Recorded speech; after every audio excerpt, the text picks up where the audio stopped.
Wonderful. And you had also students involved in this project from the beginning.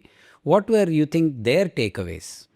Yeah, direct involvement of the students, I would say, is one student of mine was working in the project and taking data, geological data, and he did some probabilistic studies which are away from the project. None of the final tasks of the projects were given to the students. These are mainly done by railways and IISc and some other, organizations.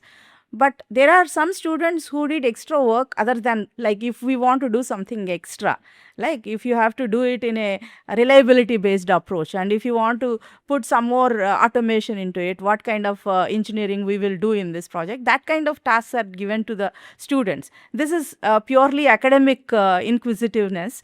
And it is a great opportunity for any student to go and see the bridge itself, because in civil engineering these kind of structures are more informative than textbooks.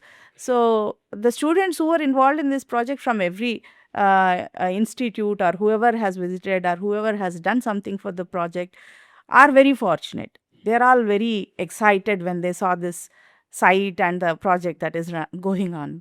We'll come back to, what should students be thinking when they enter a profession like civil engineering. We'll go into that a little later. But let's talk about your own student days. You grew up in a very rural setting in Andhra Pradesh.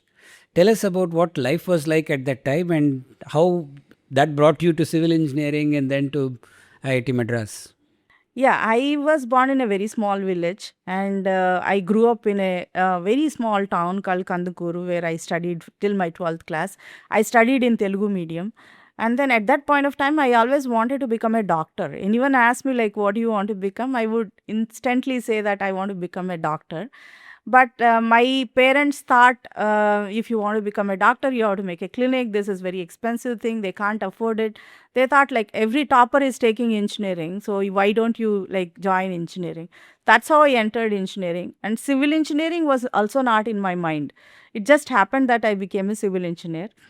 But days at that time, if I look back, the childhood was fun, but at the same time it was uh, my family was not affluent, so for everything you have to be like, you have a control on things. You have very limited resources, very limited information. There are people are not educated in the family, in the generations. So for everything you have to be self sufficient, and you have to look at people around who are educated, and look at the newspapers, read magazines, and understand things. This is how I grew up.